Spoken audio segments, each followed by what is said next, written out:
परमात्मा की प्राप्ति, मोक्ष की प्राप्ति, सुख की प्राप्ति, ये सब शब्द हैं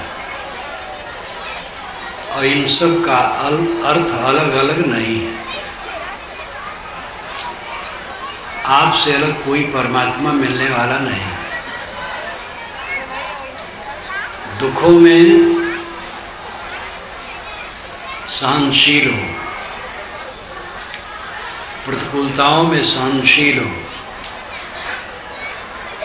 अपने विवेक को बलवान बनाएं। यही सच्चे सुख का रास्ता है। प्राणियों के बीच में हम रहते हैं,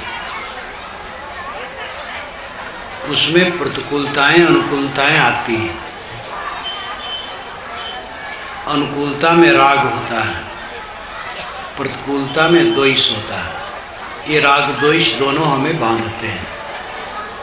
जो आज मित्र है उदासीन हो सकता है और वैरी भी हो सकता है। जो वैरी है उदासीन हो सकता है, वैर न करे, और फिर मित्र भी हो सकता है। मनुष्य का मन क्षण क्षण बदलता है, तन सबका बदलता है, चीजें बदलती हैं। प्रवाह धारा में कोई बैठा हो और स्थिरता चाहे तो उसका भोलापन है। हम प्रवाह धारा में बैठे हैं, जिनके प्रति हमारी ममता है वो सब क्षण क्षण बदलते हैं। ऐसी बदलाहट में मनुष्य के चित्त में द्वंद आता है, वही दुख है, वही बंधन है। इन बदलावों में मन अपना स्थिर रहे, द्वंद ग्रसित न हो, द्वंद से ऊपर रहे। यही सुख की प्राप्ति है, परमात्मा की प्राप्ति है, मोक्ष की प्राप्ति है। परमात्मा कह देने पर अल्लाह, खुदा, गॉड, जितने भी परमात्मा के पर्यायवाची सब हो जाता है। मोक्ष कह देने पर मोक्ष, निर्वाण, कल्याण सब हो जाता है। सुख कह देने पर भी सुख के पर्याय जितने हो जाता है। सुख, मोक्ष और परमात्मा, ये सब का भी अर्थ एक ही है। महाभ्रम है कि परमात्मा अलग है और इसका जोर 2000 वर्षों से ज़्यादा है। उपनिषद काल में ऐसा नहीं था। वेद काल में बहुदेववाद था। समस्त प्राकृतिक देवी देवताओं की वे उपासना करते थे। धीरे धीरे वे उससे उबे। जिन देवताओं की वो प्रार्थना करते हैं वे देवता उन्हें कुछ दे नहीं पाते। अग्नि की उपासना करते हैं। अग्नि सबसे बड़ा देवता है वेद में। अग्नि शब्द से वेद शुरू होता है। चारों वेदों में वेद ऋग्वेद प्रथम है और बड़ा है और महत्वपूर्ण है, और उसका पहला मंत्र अग्नि से शुरू होता है। अग्निमेले पुरोहितम यज्ञस्य देवम ऋतजम होतारम रत्न धातमम। अग्नि से शुरू होता है। अग्नि सबसे बड़ा देवता है। अग्नि की पूजा किए, उपासना की, लेकिन घर में आग लगी, कितनी प्रार्थना किए, घर बचा नहीं। कोई मनुष्य आग से छू गया तो जल गया, फसल जल गई। खलिहान में रखा हुआ सब जल गया। उन्हें लगा ये देवता काम कर रहे हैं। वरुण की उपासना की। वरुण आगे चल करके जल का देवता बना है। वेद में तो नैतिकता का देवता है, पुराण में जल का देवता है। ये वेद में मैंने सब लिखा है। जल का देवता बना वरुण। बाढ़ आई, फसल नष्ट हो गई, मकानात नष्ट हो गए, आदमी बह गए। तो उन्होंने सोचा ये वरुण देवता भी कच्चा है। पवन देवता की उपासना हुई, मरुत की उपासना वेदों में बहुत है, लेकिन मरुत आंधी आई, सब कुछ को अस्तर व्यस्त कर दिया, प्रार्थना करने से कोई फल नहीं मिला, तो उपासक डामाडोल हो गया। सभी देवता जड़ हैं, वेद के सारे देवता जड़ प्रकृति के हैं, इसीलिए दैवी प्रकोप का अर्थ होता है जड़ पदार्थों से कष्ट होना। भूचाल, अग्निदाह, बाढ़, सूखा, दाह, इस सब से जो कष्ट होता है इसको कहते हैं दैवी ताप। देव नाम जड़, जड़ की शक्ति। तो ये सारे वैदिक देवता जड़ हैं और इनकी उपासना में प्रार्थना जो की गई उसमें उनका व्यक्तिकरण किया गया। सभी देवताओं को मालूम होता वो व्यक्ति हैं, उनसे बातें की गई, प्रार्थना की गई, हजारों वर्षों तक ये प्रार्थना चली। अंत में ऋषि उदास हुए। अग्नि को ब्रह्म कहा गया था पहली बार। ब्रह्म का अर्थ होता है जो बढ़े।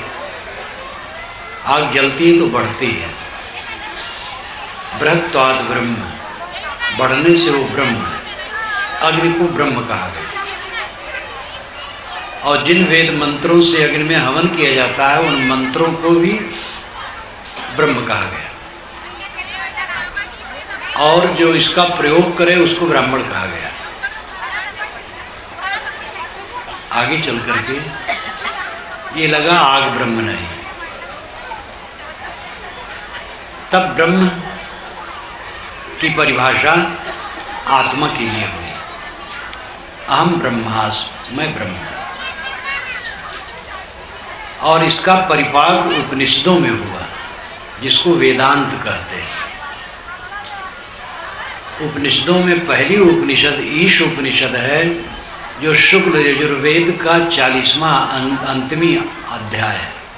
18 मंत्र उनमें कुल है। बाकी उपनिषदें ब्राह्मण और आरण्यक के हैं। हर ब्राह्मण और आरण्यक वेद के होते हैं, इसलिए इनको वेदांत कहा जाता है उपनिषदों को, जो 10-12 हैं, 11-12 हैं।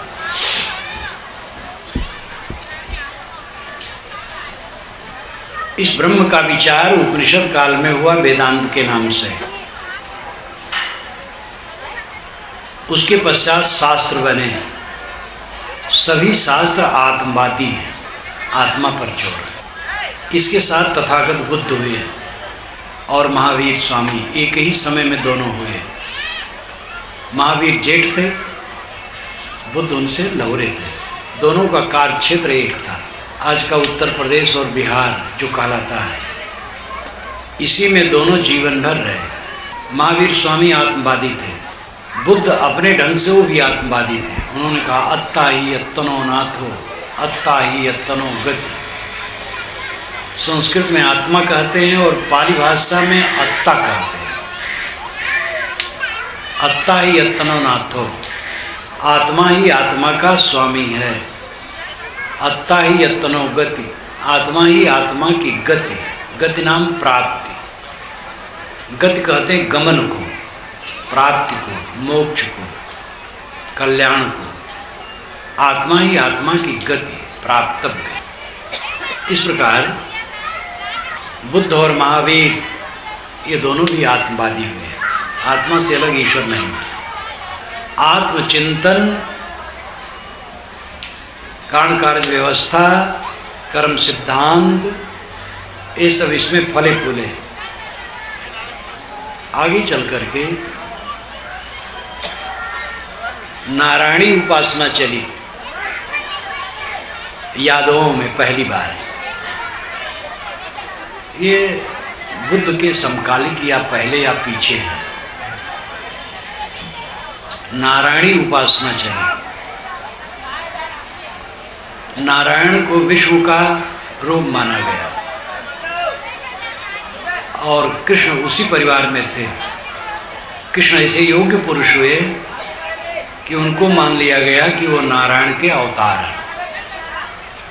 आगे चलकर किसी के काल में नहीं, पीछे और आगे चल करके अवतार नहीं किंतु कृष्ण ही संपूर्ण, नारायण को छोड़ दिया गया। यहां से सगुण उपासना और ईश्वर उपासना बलवान हुई। और ईसा के लगभग वाल्मीकि रामायण में श्री राम चारों भाइयों को विष्णु का अंशावतार कहा गया। उनकी पूजा नहीं हुई, उपासना नहीं हुई। ईसा के 1000 वर्ष बाद श्री राम को पूर्ण रूप से परब्रह्म माना गया। इस प्रकार 2000 वर्षों में ईश्वर उपासना जोर पर हुई। परोक्ष ईश्वर, अलग ईश्वर, आत्मचिंतन घट गया। लेकिन भारतीय परंपरा के मूल शास्त्र जो वेदांत हैं, सांख्य है, 6 शास्त्र हैं, ये आत्मवादी है। कबीर साहब का अपना चिंतन आज से 600 वर्ष पूर्व हुआ, 500-600 वर्ष पूर्व। उन्होंने सगुण उपासना के शब्दों को लिया, नारायण, हरि, राम, रघुराई तक लिया। साज समाधि उन्मुन जागे, साज मिले रघुराई। ये उनके विचारों की व्यापकता है। शब्दों को काट देने से अपने विचार प्रेषित करने में सरलता कम होती है, शब्दों को लेकर के अपने विचार प्रेषित करने में सरलता होती है। इसलिए विवेकवानों ने हर समय शब्दों को आदर दिया। कबीर साहब के ज़माने में राम, हरि, ये सब शब्द बहुत व्याप्त थे। इन शब्दों को उन्होंने लिया। इसलिए कुछ लोग मान लेते हैं कि कबीर परोक्ष ईश्वर को कह रहे हैं, परंतु उनकी वाणियों पर पूर्वापर विचार करने पर साफ हो जाता है कि उनका हरि, उनका राम परोक्ष नहीं है, अपरोक्ष है, अलग नहीं है, स्वयं आत्मा है। तो कबीर साहब का विचार अपने ढंग से सांख्य, वेदांत इत्यादि है, जो भारतीय परंपरा के मूल में है, और कहना चाहिए सत्य के मूल में है। आप विचार कीजिए, ईश्वर कैसे मिलता है? लोग कहते हैं ईश्वर मन वाणी से परे है, इंद्रियों से परे है। आपसे भी परे, वो मन वाणी से भी परे, तो कैसे मिलेगा? वो मन में नहीं आता है, वाणी में नहीं आता है, इंद्रियों में नहीं आता है। अब आपको पाने के साधन यही सब है, तो कैसे मिलेगा? अब आपसे भी परे है, लेकिन मन वाणी इंद्रियों से परे है और आत्मा ही है, तो तथ्य वो आप ही हैं जो मन वाणी इंद्रियों से परे हैं, मन वाणी इंद्रियों की प्रेरिता है, उनके द्वारा प्रेरित नहीं है, किंतु आप ही मन वाणी इंद्रियों को प्रेरित करते हैं। इसलिए आत्मा ही परमात्मा है, परमात्मा बाहर नहीं। सुख, इंद्रियों की जो अनुकूलता है, सुख लगता है, लेकिन उसके बाद दुख आता है। इंद्रियों की अनुकूलता में जो सुख लगता है, उसी में मोह बनता है, और मोह ही आगे चल करके रुलाता है। चीज़ें सब बिखरती हैं, जवानी ढीली हो जाती है, इंद्रियां शिथिल हो जाते हैं, अनुकूल लोग प्रतिकूल हो जाते हैं, और वासना झटकती है। वही वासना बलवान होकर के जन्मांतर में भी खींचती है। तो जो सांसारिक पदार्थों में सुख की कल्पना है, ये दुख का कारण बनता है। सुख और परमात्मा की परिभाषा ठीक से समझ लेनी चाहिए। और मोक्ष, मोक्ष है मोह का क्षय। बहु बंधन से बांधिया एक बेचारा जीव,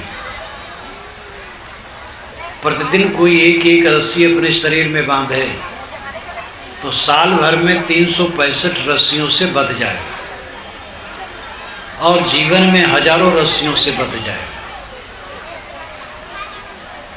आदमी यही करता है, एक एक बंधन रोज बनाता है। तंबाकू खाते थे, कुछ दिन में गुड़ाखू भी घिसने लगे। बीड़ी वाला मिला तो बीड़ी भी पीने लगे। मित्र यहाँ गए तो कहा उसने एक गिलास शराब लो। आज के युग में शराब नहीं पीते हो कौन आदमी हो, शराब ले ली। फिर आदत पड़ गई, शराब लेने लगे। एक एक बंधन आदमी रोज बनाता है बिला वजह। दाल भात रोटी सब्जी खाया, तब उठा तब क्या खाया? तंबाकू, सुपारी, पान। दाल भात से पेट नहीं भरा। ये चमकते दांत को गंदी गंदी चीजें खा करके दांत को काली पीली कर डाले। क्या कमाई की है, क्या फायदा हो? विवाह किए, पत्नी में मोह किया, पत्नी ने पति से मोह किया, बच्चा आया तो उसमें मोह हुआ, बच्चा बड़ा हुआ, उसकी शादी हुई, बहू में मोह हुआ, उसके बच्चे आए तो पोते में मोह हुआ, और उसके समधी लमधी सब बढ़े, फिर मोह बढ़ता चला गया चारों तरफ। जहाँ जहाँ हम जुड़े वहाँ वहाँ मोह बनाते चले गए और ये सब अपने गले की फांसी होती चली गई। जीवन भर आदमी क्या करता है? इंद्रियों की गलतियों से, मन की गलतियों से, संबंधों की गलतियों से बंधन बनाता चला जाता है और ये बंधन जीव को तकलीफ देते हैं। इन बंधनों को काटना मोक्ष का रास्ता है। पदार्थों के सुख से हट करके आत्मा के सुख की तरफ लौटना सच्चे सुख का रास्ता है। पदार्थ जनित सुख, आत्म जनित सुख, ये दो सुख है।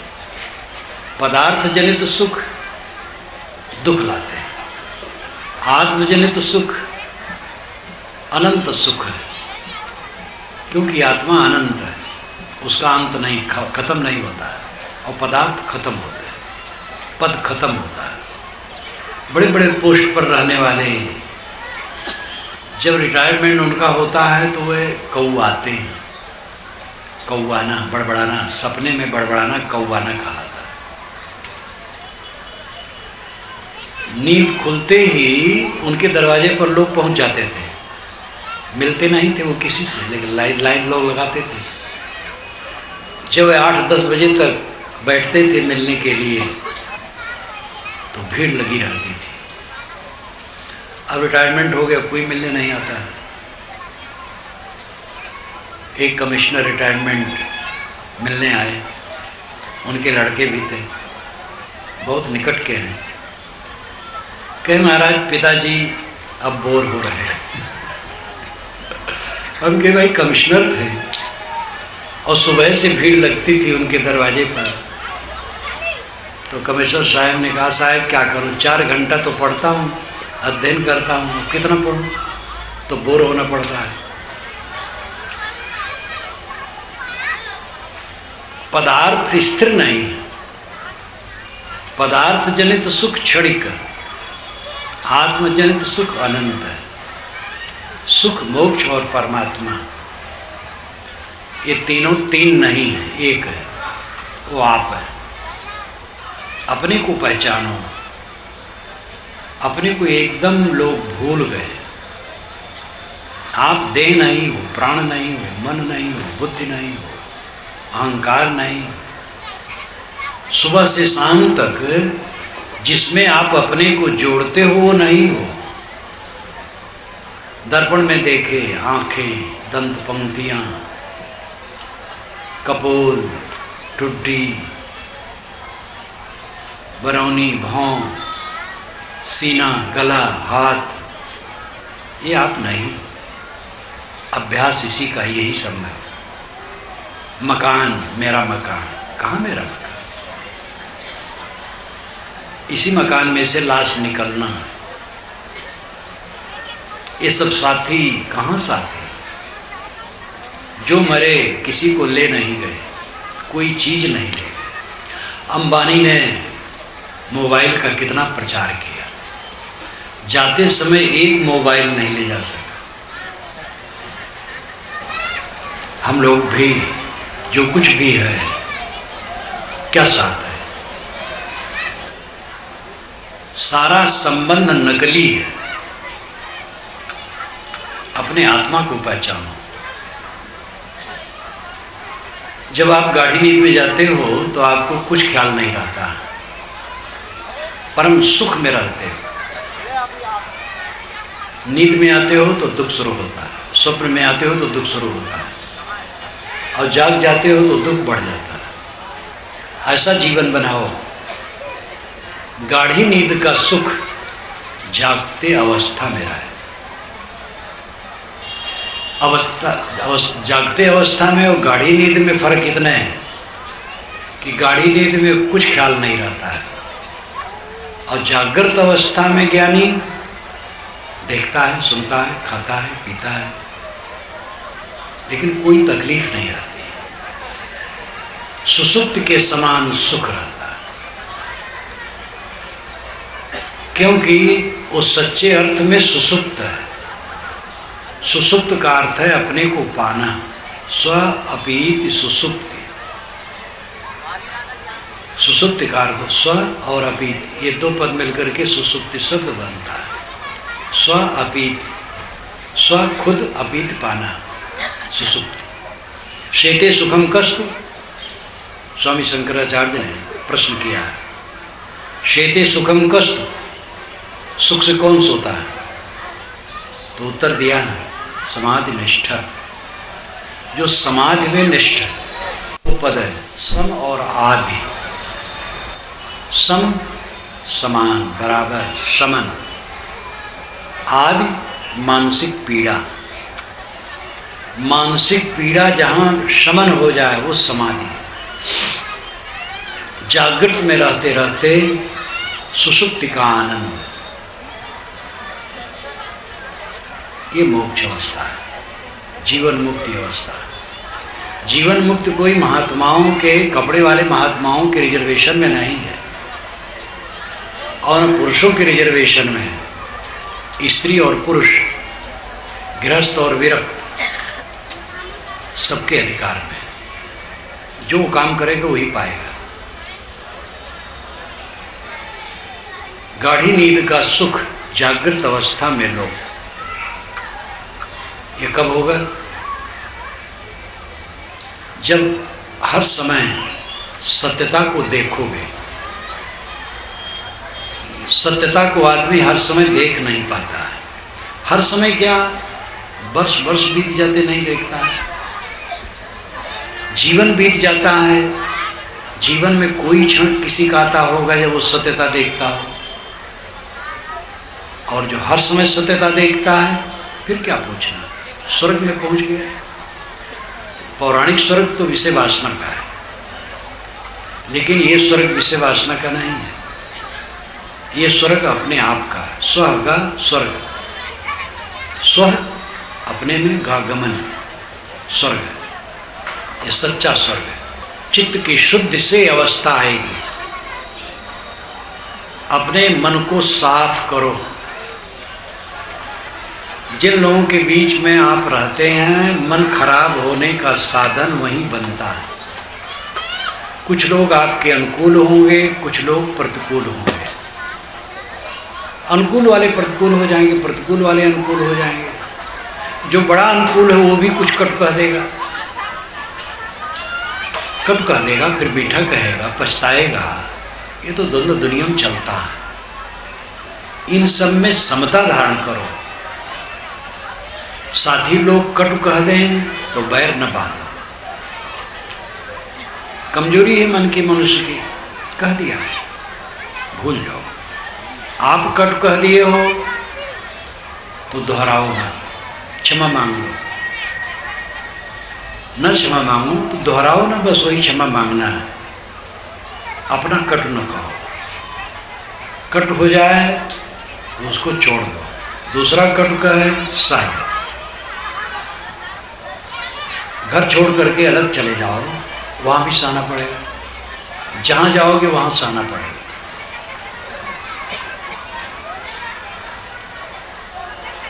फजीती का उदाहरण और बेवकूफ का उदाहरण विवेक प्रकाश टीका में मैंने लिखा है। कहानियां काल्पनिक हुआ करती हैं, लेकिन बातों को समझाने के लिए बहुत मार्मिक होती हैं। एक दंपति थे, पति पत्नी। पुरुष का नाम था बेवकूफ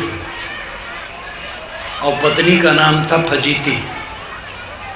दोनों में झगड़ा हुआ, फजीती चली गई रूठ करके, बेवकूफ खोजने चला।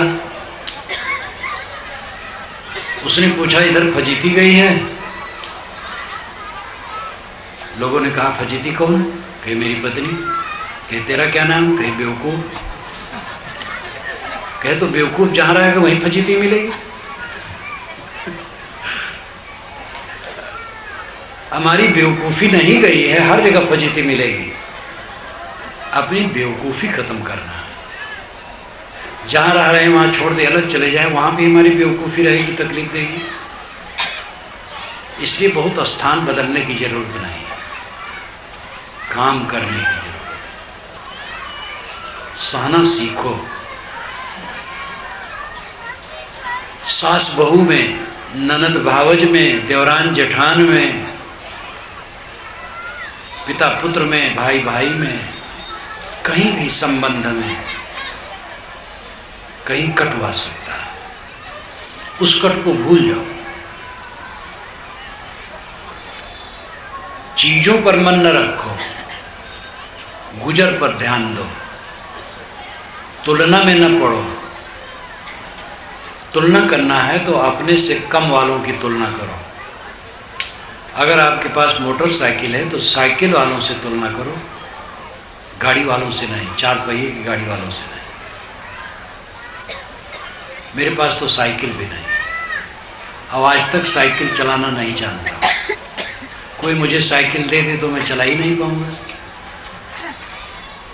और बहुत सुखी हूँ, पैदल चल लेता हूँ, भगत लोग जहाँ गाड़ी लाते हैं बैठ लेता हूँ, ट्रेन पर बैठ लेता हूँ। किसी की चीज को देख करके तुलना में न पड़ो। तुलना करो तो अपने से छोटे का। महल की तुलना न करो, झोपड़ी से तुलना करो। जिनकी आमदनी कम है उनसे तुलना करो। ऐसे ऐसे लोग हैं जो बहुत कम कमा पाते हैं। दिल्ली से एक सज्जन आए मिलने के लिए, मेरी पुस्तकों से प्रभावित हुए, तो आए 4-4 दिन मेरे पास रहे इलाहाबाद। कहे महाराज गैपिंग मुझे बहुत कष्ट देती है, आर्थिक दृष्टि से और शैक्षणिक दृष्टि से ऊंचे स्तर के हो। तो इसी भाषा में कहे महाराज एक मेरा भतीजा है, 8 लाख रुपए महीने तनख्वाह पाता है। 8 लाख रुपए महीने। और एक है वो 5,000 रुपये पाता है। और महाराज ऐसे भी लोग हैं कि इसी दिल्ली में 2,000 रुपये महीने पर दिन भर काम करते हैं दुकानों पर। ये गैपिंग बहुत खलती है। एक पूंजीपतियों की सभा में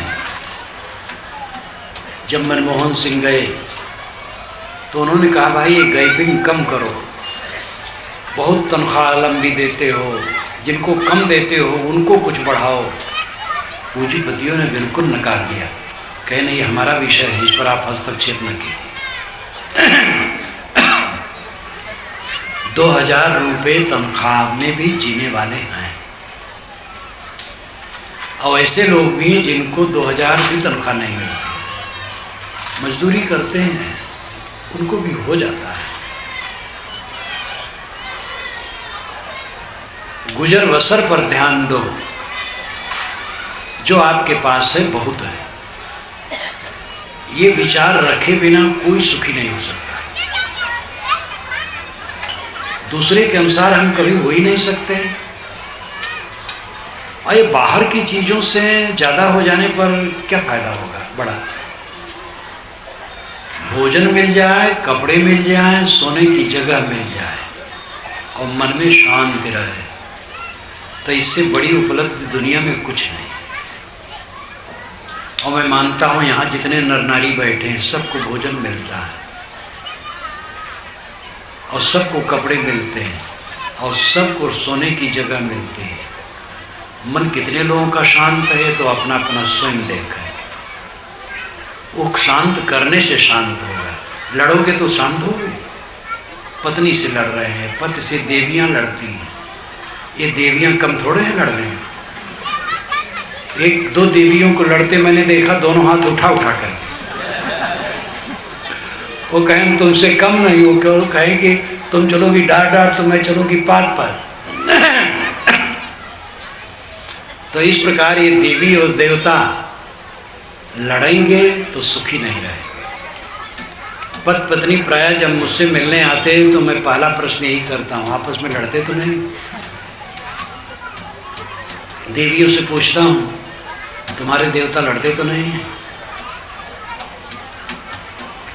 लड़ने की प्रवृत्ति छोड़ो, प्रेम से जीने की प्रवृत्ति अपनाओ, बुजुर्गों का आदर करो। आजकल बुजुर्गों का आदर घट रहा है क्योंकि पढ़ाई बढ़ गई है, इसलिए दिमाग दुर्रम खां हो गया। परमार जी की ही कहानी है, किसकी है? परमार जी की ही है। हम मैट्रिक पास हैं। वो एक कहानी बहुत बढ़िया जो धमतरी में परमार जी हो चुके हैं। तो एक लड़की मैट्रिक पास थी तो हर बात में कहे, वो अहंकार कहे मैं मैट्रिक पास हूँ। तो एक ने व्यंग किया मैं ट्रिक पास हूँ।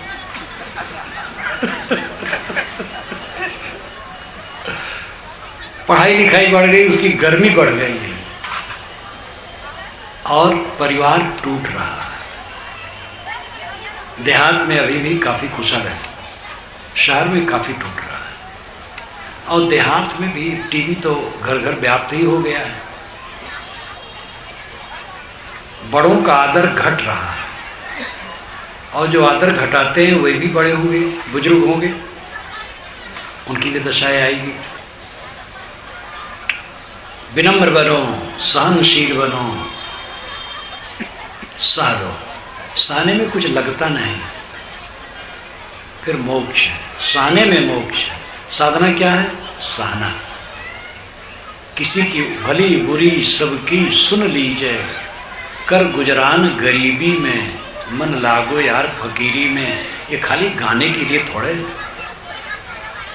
खूब गाया जाता है बढ़िया और बजा भी लिया जाता है। ये आचरण करने की चीज है। भली बुरी सबकी सुन लीजिए, कर गुजरान गरीबी में। प्राणियों के बीच में सहनशील बनो, पदार्थों में कम से कम गुजर करने की चेष्टा करो। संतोषवत। साहेब मिले सबूरी में, साहेब सबूरी में मिले, सबूरी नाम संतोष।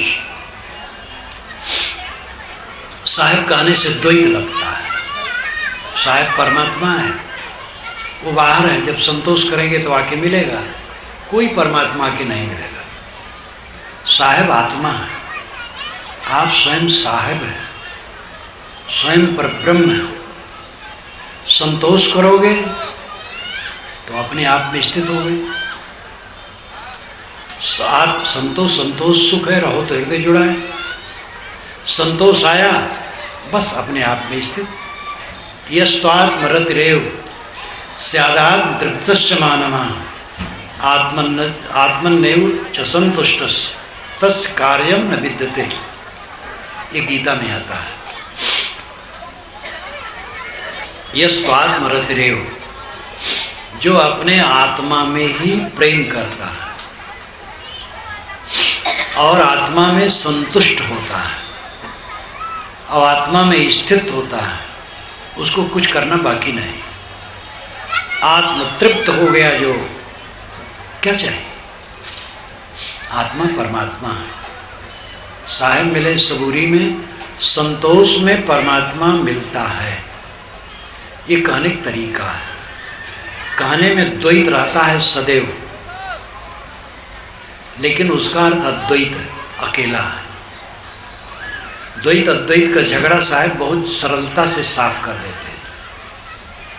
वेदांत आज तक साफ नहीं कर पाया, ना आगे साफ कर पाएगा, जिसको वेदांत कहते हैं लोग। वैसे वेदांत का अर्थ तो है ज्ञान का अंत, लेकिन आजकल जिसको वेदांत कहते हैं वे लोग कहते हैं कि आत्मा केवल एक है और जगत है ही नहीं।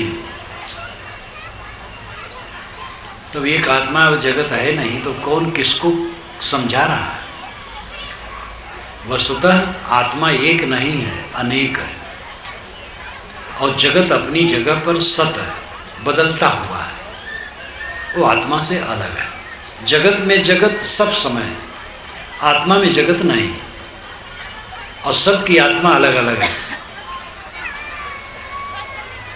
इसकी घोषणा कपिल जी ने हजारों वर्ष पूर्व की है।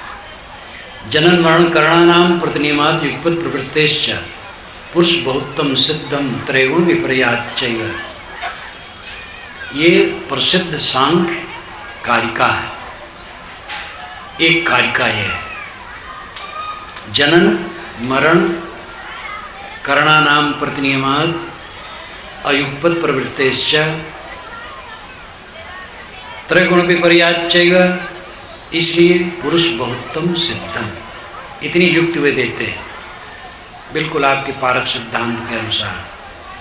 जनन पैदा होना, मरण मर जाना, सबका जन्म अलग अलग और मरण अलग अलग है, तो एक आत्मा कैसे है? करणानाम प्रतिनियमात्, करणों के प्रतिनियम।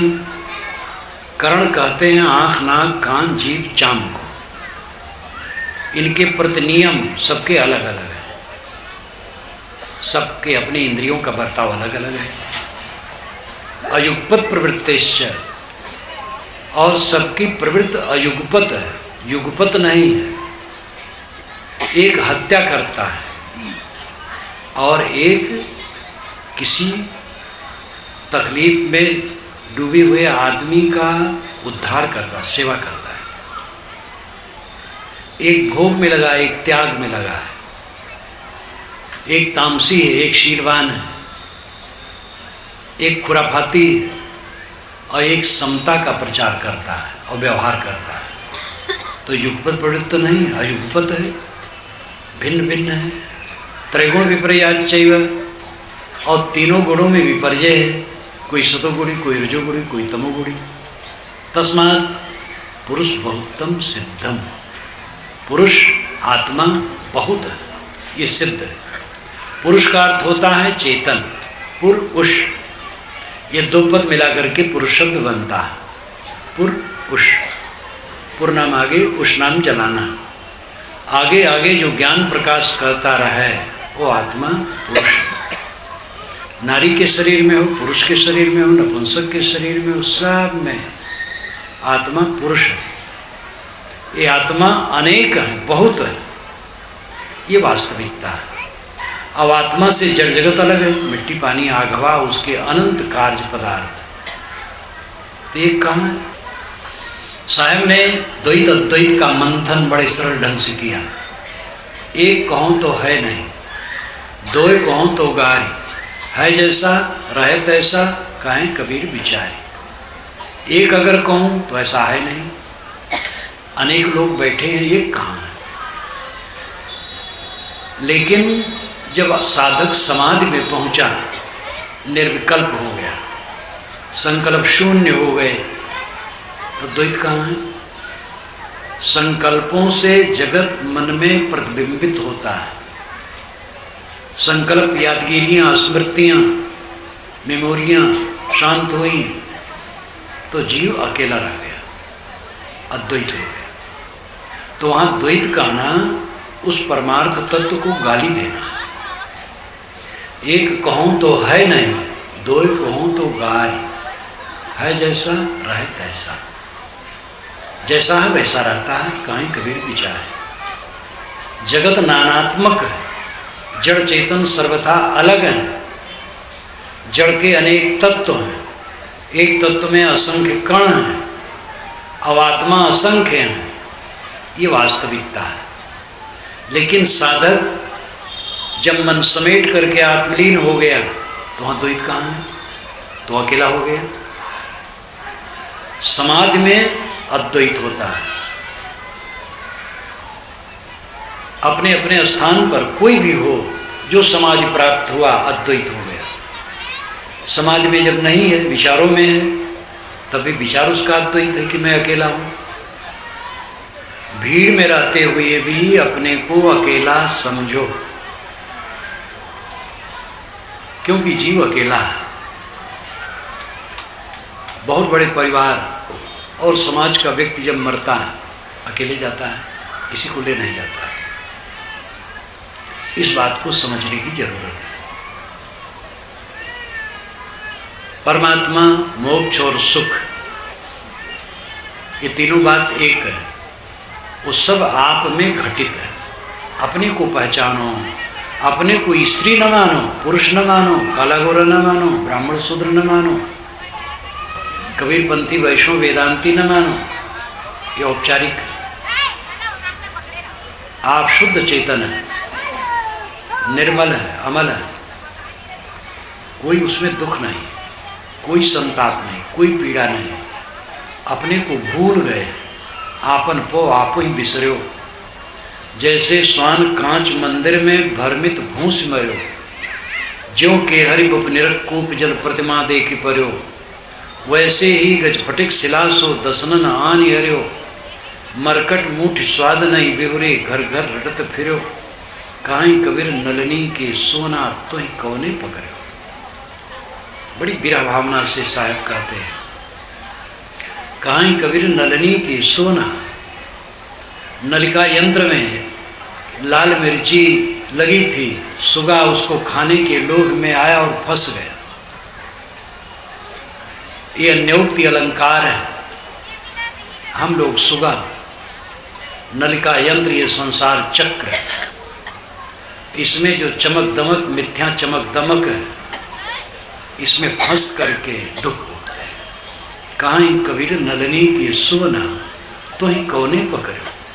बड़ी कवां से साहब कहते हैं, नलिका का सुग्गा तेव किसने पकड़ा है, तू ही पकड़ा। क्या करें महाराज, छूटता नहीं है। अरे छूटेगा कैसे, नहीं तुम छोड़ दो छूट जाए। तम्बाकू खा रहे हैं, क्या करें महाराज, छूटता नहीं। कैसे नहीं छूटेगा, प्रतिज्ञा कर लो, फेंक दो, फिर न खाओ। 4-6 दिन मन टाँ टाँ करेगा, उसमें दृढ़ रहो, फिर छूट जाएगा। कायर कुचर बने रहोगे तो क्या छोड़ोगे, एक दिन तो छोड़ना है।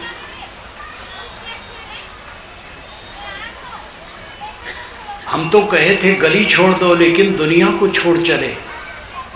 किसी कवि ने बड़ा सुंदर कहा, मैंने तो कही थी गली छोड़ दो, लेकिन दुनिया ही छोड़ करके चल दी।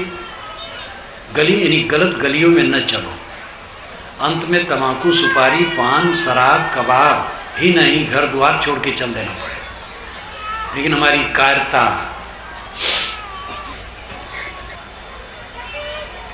आपका परमानंद, आपका परम सुख, मोक्ष, परमात्मा आपका आत्मा है। खोटी आदत दूर करो, लड़ना बंद करो, दूसरे के दोष को देखना बंद करो, अपने दोषों को देख के निरंतर निकालो। गम खाओ, क्षमा करो, संतोष रखो, कम से कम वस्तुओं में गुजर करने की आदत डालो। अपने को समेटो चारों तरफ से, तब परमानंद की प्राप्ति होगी। यही परमात्मा की प्राप्ति है। परमात्मा आत्मा है।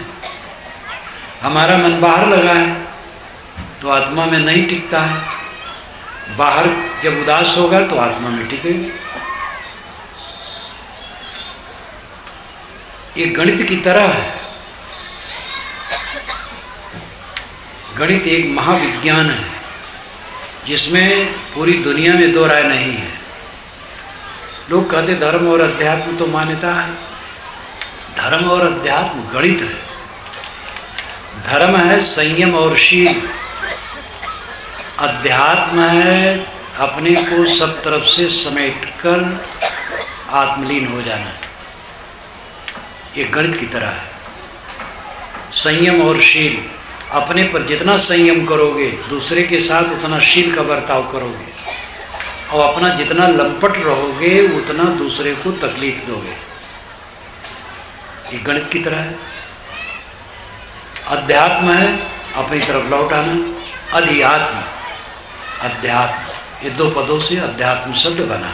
अधि आत्म, अधिनाम आधार, आत्मनाम स्वयं, स्वयं ही जिसका आधार है वही अध्यात्म है। जब परावलंबन छूट गया, बाहर से सुख पाने का ख्याल खत्म हो गया, अपने में परमानंद है, अपने में डूब गया, मनमस्त हुआ, फिर क्यों बोले?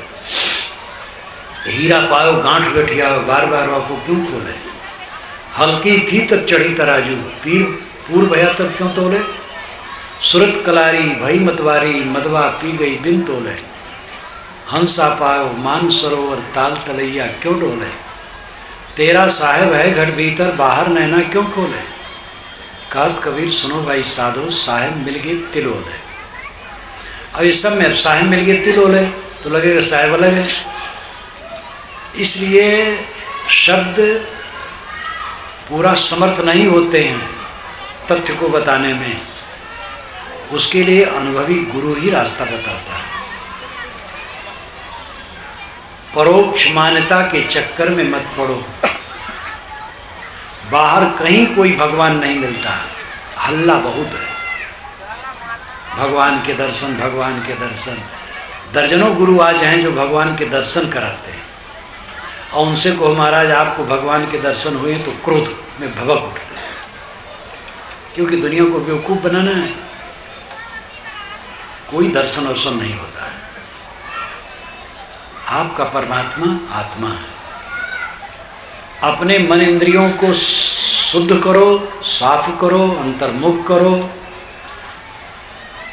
चित्त में जितना संतोष आएगा, मन निर्मल निर्विकार होगा, उतना अपने आप में विश्राम मिलेगा।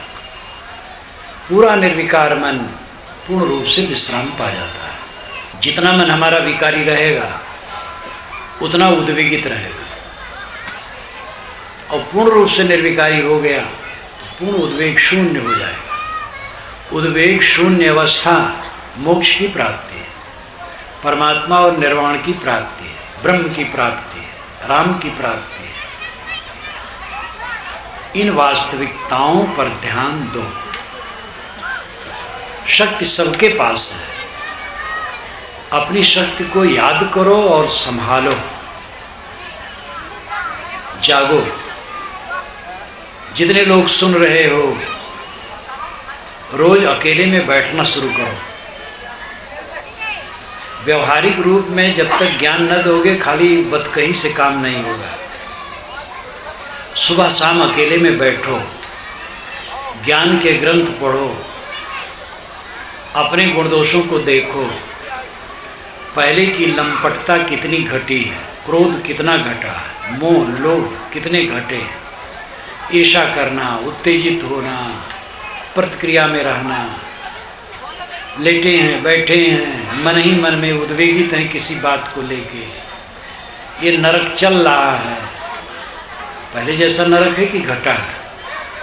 देखो, घटाओ, ध्यान करो, ये सब काम शुरू करो, और लगातार करोगे, देखोगे थोड़े दिन में चित्त में अंतर आने लगेगा।